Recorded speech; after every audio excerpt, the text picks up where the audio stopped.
I knew Gred's video was dishonest when I first saw it, but after further reflection, I've come to the conclusion that it may actually not be legal at all. Gred, you can't publicly lie and say that another person is guilty of gaslighting to avoid accepting fault, and to prove this point use footage where you cut me off one line before I say, I think this was my fault. The most ridiculous example of Feeble saying his audience misinterpreted him is when he talks about the Death Knights and says this. I don't and never said that I disliked the Death Knights. I kind of liked the Death Knights. I just mentioned them in a list with the NPC bosses that I disliked and people assumed. Insane. And again, textbook gaslighting. He's not only being unreasonable, he's being toxic by deflecting the criticisms. I just mentioned them in a list with the NPC bosses that I disliked and people assumed. I think this is my fault for not being clearer. I think this is my fault. Do you know what it is called when you lie to 300,000 people to make me look bad? Defamation. It's one thing to misrepresent Nietzsche, but you can't break the law. The law is sacred. If you abuse that power, people get hurt. This is not a game. I know FromSoft fans can get desperate to make me look bad, but please keep it legal. I know Gred admitted that he is not immune to criticism, but I don't think I am criticizing him right now. I'm just pointing out that it's illegal to publicly spread lies that damage another person's reputation. If you're a FromSoft fan who dislikes me, please don't misinterpret this video to be some butthurt critic who wants to sue because he was yelled at. I'm making this video because I actually don't think it's legal. To be fair, I am not a lawyer, so I don't know for certain if this would count as defamation, but it seems pretty damn close. The 5 elements of defamation are: the statement was published, the statement identifies you, the statement harmed your reputation, the statement is demonstrably false, the person who made the statement was at fault. Although there could be more of a legal gray area that I am not aware of, I believe he is at fault for every single one of these things. Probably just for the Death Knight lie alone,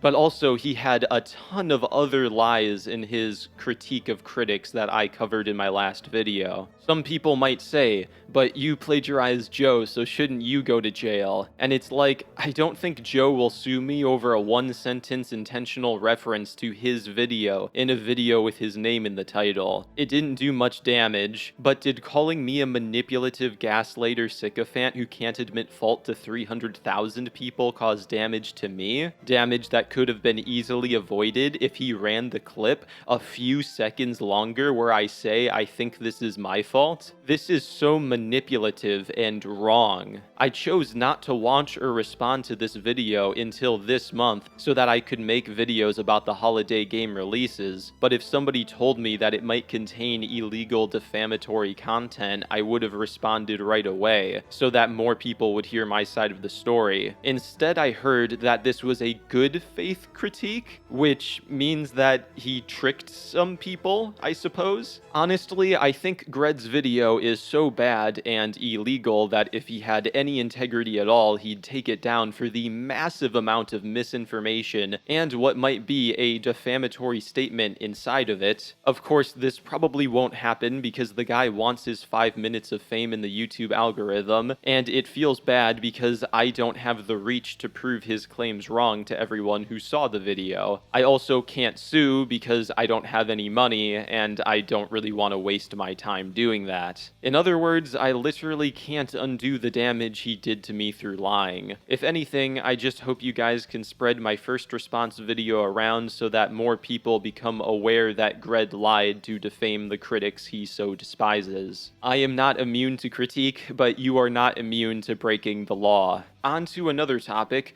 it's time to talk about my favorite parasocial YouTuber relationship with Joseph Anderson. I feel a bit bad that I connected myself to Joseph Anderson, which might have influenced Gred's decision to drag his name through the mud with mine. I thought it was mostly undeserved, but that's not to say that Joe didn't do anything wrong in the past. He probably shouldn't have told that guy to F off for asking him to release the Witcher 3 video unfinished, but also, come on guys, Joe is only human and he's clearly hurting. He said he was gonna delete the channel unless the video came out, probably because the stress of disappointing fans was getting to him, and he might have been going a little insane, and while I don't think he should have said some of these things, I also think that he's human. He's allowed to be a little crazy and imperfect, we all are. We don't know what Joe is going through in his personal life. On to another Joe topic. I thought it was stupid how Gred kept using Joe's literal first video series ever about Dark Souls 1 to get a bunch of examples of him being a bad faith destructive critic. Not only do I disagree with the last part, he's not being destructive, he's just giving opinions, but this is Joe's first video series. I'm pretty sure I've heard him say before in a stream clip that he doesn't even like his first few videos. I remember him saying that he used to be able to make videos super quickly, but that was only because they weren't very good. Why would you use so many clips from a video Joe doesn't like to prove his style of critique as being inauthentic?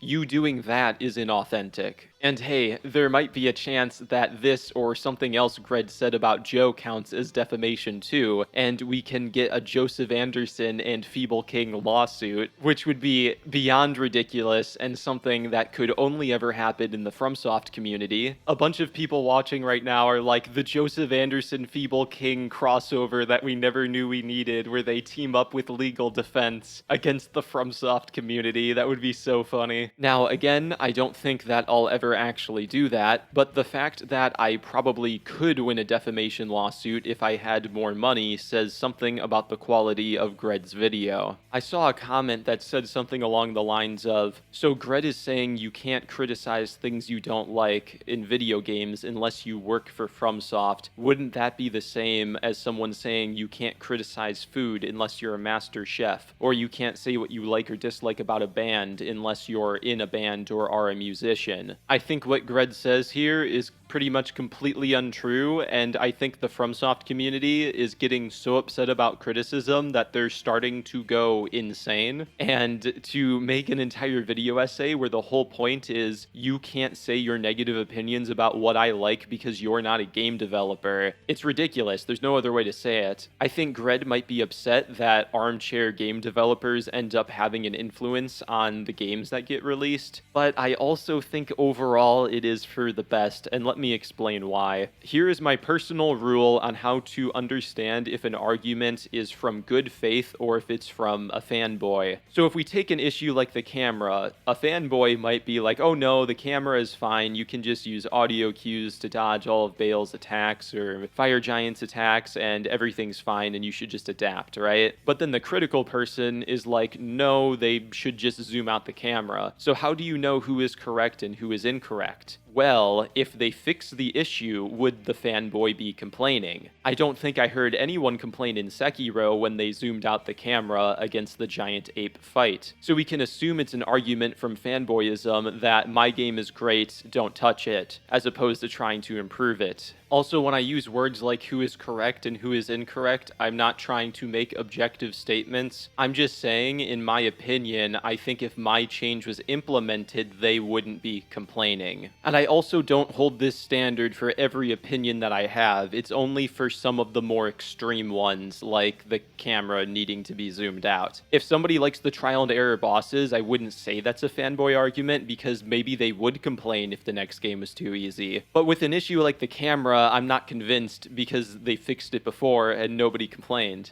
To use an example from Gred's own video, let's talk about the mostly empty overworld of Shadow of the Erdtree. Were there more negative reviews on Steam, especially at launch, because of how empty the world was and because of the Shadow Tree fragment system? The answer is yes, because people with critical minds were upset by these things. Now, if they fix this issue, would the fanboys be complaining? And the answer is no, because base game Elden Ring did this way better. Although there were some pretty empty areas, like in the end game, the majority of the game was less empty, had more content in it, had better legacy dungeons, and had better rewards, and it also got less negative reviews on Steam, so it just seems like everyone was happy, and then they changed it, and then some people are like, oh no, it's a 10 out of 10, ignore all the flaws are actually the reason why it's amazing. But imagine if they fixed it and they put like the 40-second rule that The Witcher 3 used in its open world, and they put that into Shadow of the Erdtree, so you're seeing an interesting thing every 40 seconds. If I had to guess, now the fanboys would probably be like, it's so amazing that the map is so dense with content and that it's not a bloated open world like a Ubisoft game or something like that. But then instead, the map is super bloated, has tons of reskins, doesn't have good rewards for a lot of the fights, and then everything's fine, ignore all the criticisms. Do you not even like art if you don't like the empty space? The way I see it, this is my issue with the fanboy argument. It seems like if they fix the issue, everyone would like it, because the fanboys were gonna like it either way. But if the issue is in the game, the fanboys will still like it, defend it, say it's the greatest thing ever,